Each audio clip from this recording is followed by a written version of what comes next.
হ্যাঁ তুমি computer sir এই বলো এটা কি এখানে সার্কিট কয়টা কি সার্কিট পাওয়ার সার্কিট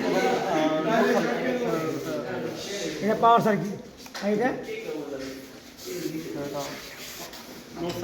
সার্কিট হ্যাঁ দুইটা লাইটিং সার্কিট আর পাওয়ার সার্কিট। লাইটিং সার্কিট কোনটা লাইটিং সার্কিটের সাথে এগুলো পাওয়ার সার্কিট আমরা কী কী চালাই আর এগুলো আপনার এই কোনো আপনার হেভি কোনো জিনিস থাকলে আপনার অ্যাপ্লায়েন্স থাকলে ওগুলো আমরা এটা ব্যবহার করি। আর যেমন যেমন সারা আপনার এই হিটার ছোটো হিটার বা মাইক্রোওভেনও চালাতে পারেন বা ফ্রিজও চালাতে পারেন স্যার। এই জন্য তাহলে এটা এটা কি না এটা হোল্ডার, কি হোল্ডার এটা ব্যাটেল হোল্ডার, বাটা হোল্ডার না আর এটা এটা এটা তিন বক্স, তিন বক্স তিন প্লাস্টিক বক্স জি তিন প্লাস্টিক। আর এটা এটা আপনার ব্যান্ড কি ব্যাগ এটা আপনার পিভিসি ব্যাগ এটার সাইজ কত 3 ফুট। এটা কি এটা সেটেল, শ্যাডেল জি শ্যাডেলের কাজ কি আর এই আপনার পাইপ ধরে রাখা যায়। এটা কি এটা এটা সার্কুলার বল, এটা কত হয় স্যার 4 ফোরে জি এই ফোরে পাওয়া যায় না আছে স্যার 4 পদ আছে 1 2 3 4। আচ্ছা আর এটা কি এটা এটা সিলিং রোড, সিলিং জি আর এটা চ্যানেল এটা কি চ্যানেলের সাইজ কত 3 4। আর এটা কি এটা আর এটা 3 হোল সুইচ বোর্ড, আর এটা ফিউজ ফিউজের কাজ কি ফিউজের কাছে রক্ষণ যন্ত্র। এটা আপনার কারেন্ট যদি বোল্টের বিষয় এটা আপনার ই করে দেয়, বিচ্ছিন্ন করে দেয়। ভোল্টেজ হিসেবে ওভার কারেন্ট ওভার এটা এটা এটার এই অংশ এটা তিনটা কি কি ব্যাট ফ্রিজ এবং ফিউজের তার। এটা কি সুইচ এটা এটা এক্সপিডিটি সুইচ দিয়ে আমরা কি করি স্যার আমরা একটা বাতিরে আমরা 2 জায়গা থেকে কন্ট্রোল করতে পারি। যেমন এটা কোন জায়গায় ব্যবহার করা হয় স্যার এটা আপনার সিঁড়ি কোঠা, সেই ব্যবহার করা হয় ঠিক আছে এটা কি এই জিনিসটা কি এটা স্যার 3 পিন বলে, কিন্তু আপনার এটা কম্বাইন অনেক সময় বলে combine combine। এই জিনিসটা কি জিনিসটা এটা স্যার এসডিবি।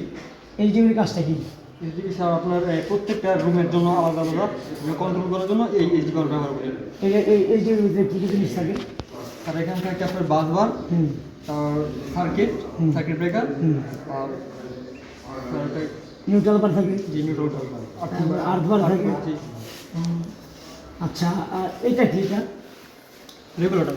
রেগুলেটরের কাজটা কি স্যার ফ্যানের নিয়ন্ত্রণ করা, ফ্যানের গতি নিয়ন্ত্রণ করা। ফ্যানের গতি নিয়ন্ত্রণ করা ফ্যান নিয়ন্ত্রণ করা তো এটা ভুল জি কী করা ফ্যানের গতি নিয়ন্ত্রণ করা। আচ্ছা আমাদের এই যে সার্কিটটা আছে এই সার্কিটটা আমরা কি কোথায় ব্যবহার করি সার্কিটটা এটা স্যার হাউস ওয়ারিং ব্যবহার করা। আমাদের এখানে কী কী ওয়ারিং আছে স্যার চ্যানেল ওয়ারিং এবং কন্ডাক্ট ওয়ারিং। কন্ডাক্টর আমরা কোথায় ব্যবহার করি কন্ডাক্ট ওয়ারিং করে স্যার আমরা এই বিল্ডিংয়ের ভিতর ওয়াল আপনার গ্রুপ কাইটা তারপর ওটার ভিতর দিই। না এটা এটা এই কন্ডাক্টরের ভিতরে দুই প্রকার একটা সারফেস একটা কনসিল যেটা কনসিল ওটা আমরা গ্রুপ করে ভিতরে আর এটা সারফেস এর উপরে জি আর চ্যানেলটা আমরা ওয়ালের উপরে দিই না তো এভাবে এখন যে এখানে কাজ করা হইতেছে এখন কেমন লাগতেছে জি স্যার অনেক ভালো। আগে আগে আগে কেমন লাগছে স্যার আগে একটু ভয় লাগছে, এখন একটু ভালো লাগছে। এখন আমরা যে কাজটা শিখলাম এই কাজটা শিখে আমরা কী করবো স্যার অনেকের প্ল্যান থাকে দেশে থাকা, অনেকে বিদেশ চলে যায়। ভালো একটা যোগ্যতা সম্পর্ক থাকলে অনেক ভালো একটা এর জন্য। এখন এই এই এই কাজটার জন্য national skill development authority NSDA আমাদের একটা কি সার্টিফিকেট দেয় জি লেভেল 2 সার্টিফিকেট যেটা ইন্টারন্যাশনাল। এই সার্টিফিকেটের অনেক দাম, সবাই ইচ্ছা করলে সার্টিফিকেট পায় না। জি সবাই পায় না। সবাই পায় না। এটা কাজ করে 3 মাস কষ্ট করে কাজ করে এই যোগ্যতা অর্জন করে সার্টিফিকেটটা নিতে হয়। তো ইনশাল্লাহ সামনে তো পরীক্ষা, এখন কী অবস্থা পরীক্ষার প্রিপারেশন কিন্তু ইনশাআল্লাহ স্যার। অ্যাসেসমেন্ট স্যার ভালো পাস করা যাবে ইনশাল্লাহ। তাহলে আপনারা কি বুঝছেন নাকি জি স্যার আমরা এভাবে কাজ করতে হবে ঠিক আছে। কাজটা সুন্দর হয়েছে না আর এটা কি এটা এটা স্যার এটা ফ্রি ফিউজ এটা নিউট্রাল, এটা আর্থিং। এটা আর্থিংয়ের কাজ কি আর্থিংয়ের কাজ স্যার ওই আপনার খুব যদি আপনার এই ভোল্টেজ দ্বারা বা ওই যে বজ্রপাত হলে যে কারণে যখন আপনার যে কোনো এলিমেন্ট যার সাথে নষ্টটা হয় এর জন্য স্যার এটা বাড়িতে চলে যায় অতিরিক্ত ভোল্টেজ। ঠিক আছে, আপনার ভালো হয়েছে। তারপর এই আপনারা পারেন, ঠিক আছে।